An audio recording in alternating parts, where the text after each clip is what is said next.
these single words, animus and anima, and underneath them are layers and layers and layers of context that Carl Jung has excavated, and with the intention to share the wisdom that comes from understanding these very deep and meaningful concepts. And so masculine and feminine, there's a dance there, there's connotation, a dance meaning that even if we do agree to certain principles and understanding, our true understanding of these words will always be different from one individual to the next. I don't care if you're both a Jungian analyst and your offices are right next door to each other and you sleep together at night and you whisper to each other and you make love to each other or with each other or to each other or with each other. It's that space of two or with. It's a both and it's somewhere in between. And so these ethereal landscapes, they can't be pegged. They can't be pinned down. And that's a good thing, but it also creates limitations in expression and communication and understanding each other. Hello, this is Mark A. Lewis. This is the Sacred Village podcast. So, from time to time, I'm going to experiment. I found, like all aspects of life, there is a relationship between the physical and the spiritual structure, chaos. These continuums, they are a pleasure to explore in the mental realm, to think about them, to talk about them, to believe that we understand them, also to create orientation by attempting to understand them, to articulate them, to explain them, to communicate what that experience might be like so we can be better equipped in life. So many of the great thinkers have, explored this territory of opposites. Carl Jung comes to mind with animus and anima, the masculine and the feminine, but through a Jungian lens.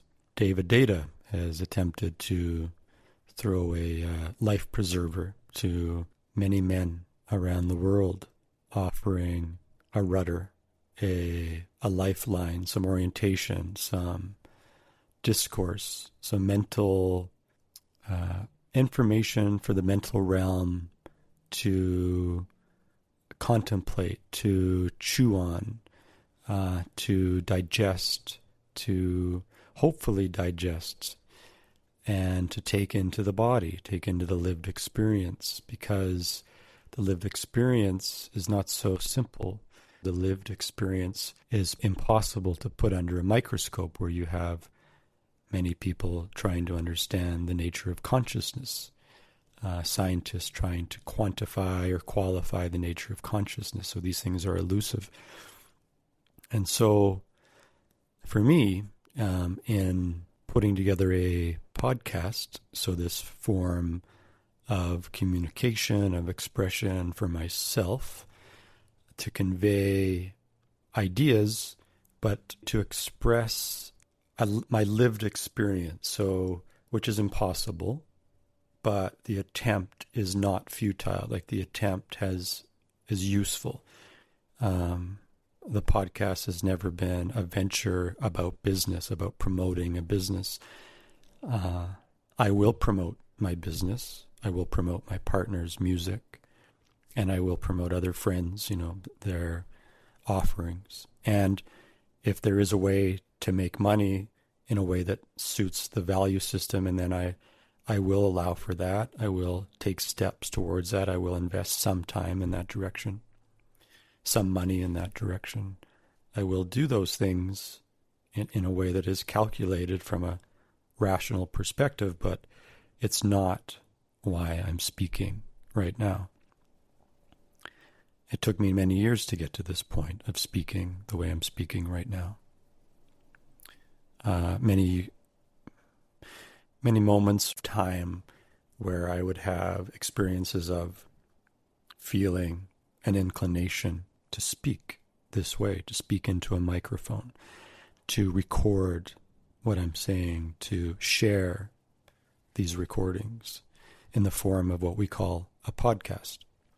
And there's a whole mythology around the podcast, which gives it context. But it hasn't been a very seamless and fast journey for me to come to this point of feeling like this is something that feels like it has value, that it's that the hurdles, the challenges, I don't know that I could say that it necessarily is about that. It's more about just waiting for that yes to be loud enough, that feeling in my body to be clear enough, and for there to be certainly an analysis thereafter, in my mind, which is able to understand the value of the yes. I mean, I can just allow that yes just to be body and to move towards it. But I like to understand these things, and I like to sit on them, and, a meditation and, that deeper excavation of what's true for me, that's a very worthwhile process. I would say a necessary process, something that I engage in on a regular basis, anytime that I do anything that I deem to be important, but it's more than that, because I don't know if even my analysis of whether something is important or not is accurate necessarily.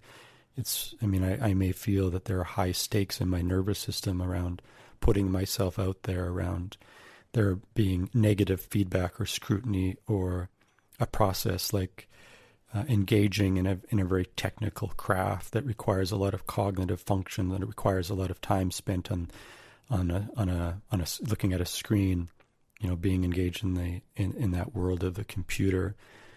That is taxing on my body and on my nervous system. So there is there are things to take into account when making these decisions. But ultimately, I know that those factors, they came in, they definitely played into the decision, and they prolonged the decision, and I think that's a good thing.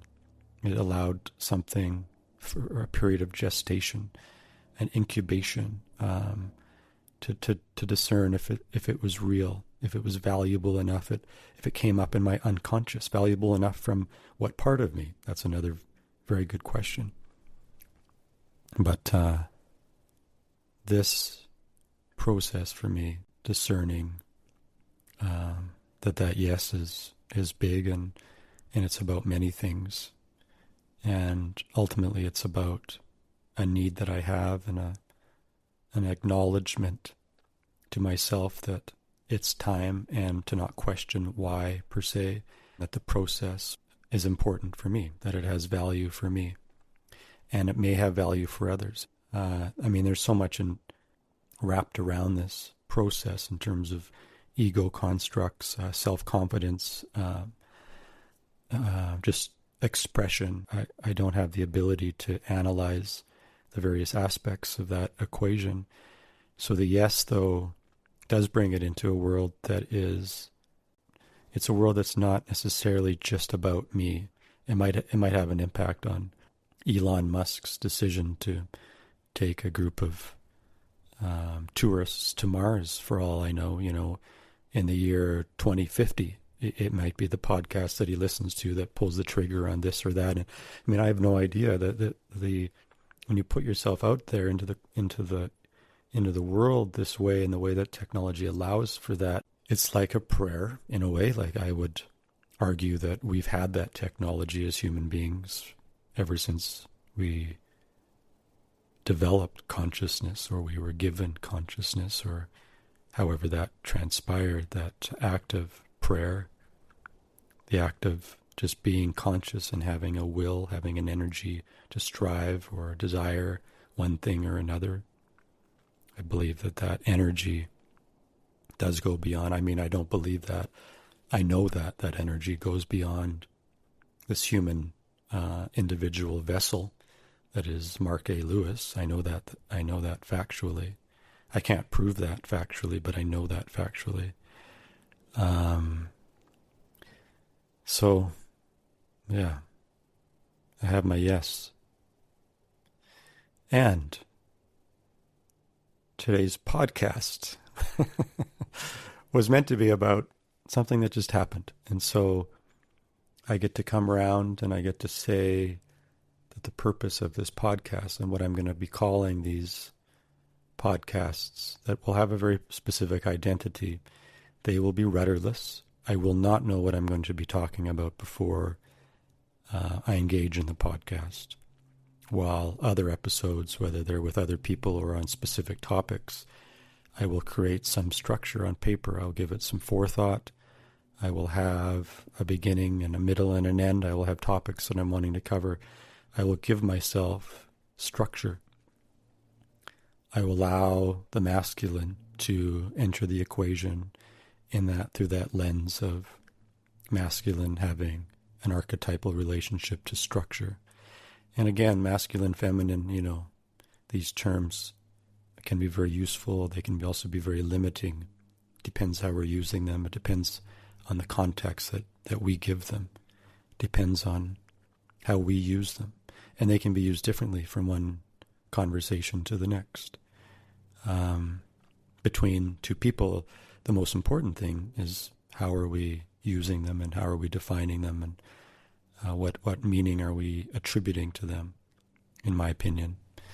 And then they can be used. They can be as tools in this limited world of language. They can be given meaning and they can connect to those individual words, like with animus and anima, to understand the anima through the Jungian lens and the animus through the Jungian lens is to delve those single words. What's beneath them? What's beneath the surface of those words? Because they are just words. They're just sounds. They're sounds, and they're sounds that have connotation. I mean, I'm not teaching you anything here. I'm just speaking in the way that my mind likes to wrap itself around these principles or these ideas, these ethereal ideas, phenomenon, energies perhaps. These energies of sound and thought that we give word, that we give more structure with letters and words and sentences, the development of the structure. And then you have these single words, animus and anima, and underneath them are layers and layers and layers of context that Carl Jung has excavated, and his disciples, the many followers of Carl Jung have done so much work on. There are books and books and books of people that have dedicated their lives to these principles, understanding these principles, and with the intention to share the wisdom that comes from understanding these very deep and meaningful concepts. And so, masculine and feminine, there's a dance there. There's there's connotation. A dance meaning that even if we do agree to certain principles and understanding, our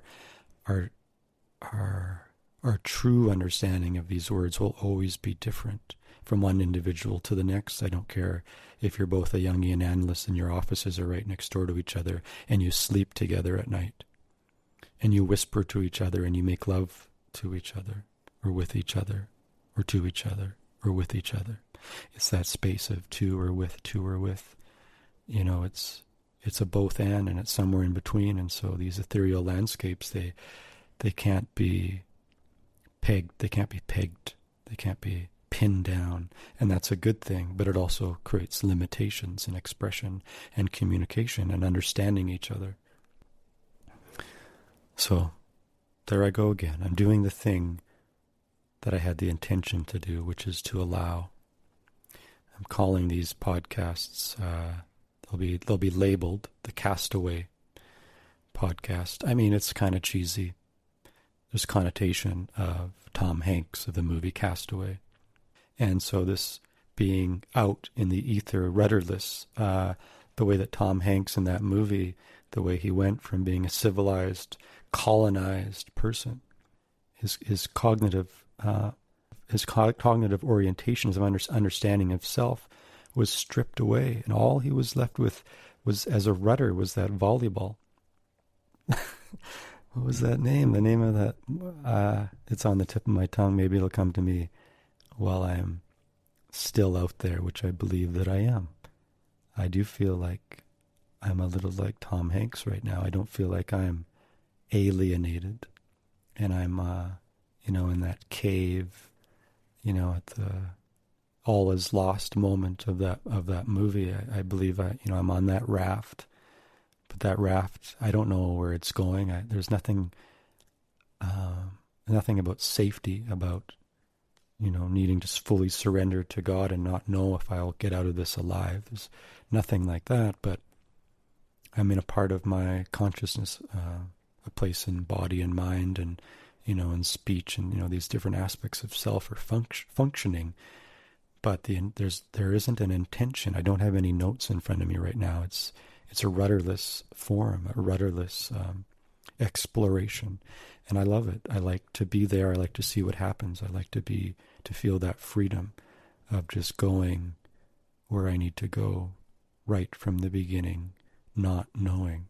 That's the only rule that I have for myself in these podcasts, is to be okay with being rudderless and to not know where I'm going before I start.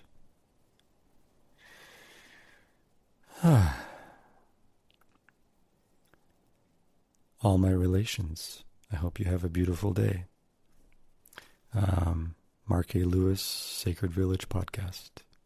Over and out. I lay my head down. Check out my lovely partner's music, Christina Jessen, at ChristinaJessen.com. And there's also more information on what we're doing. We're doing a land project up here, traditional land development with a community intention.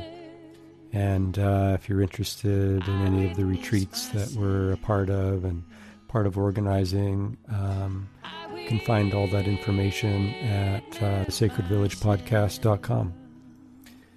Have a wonderful day.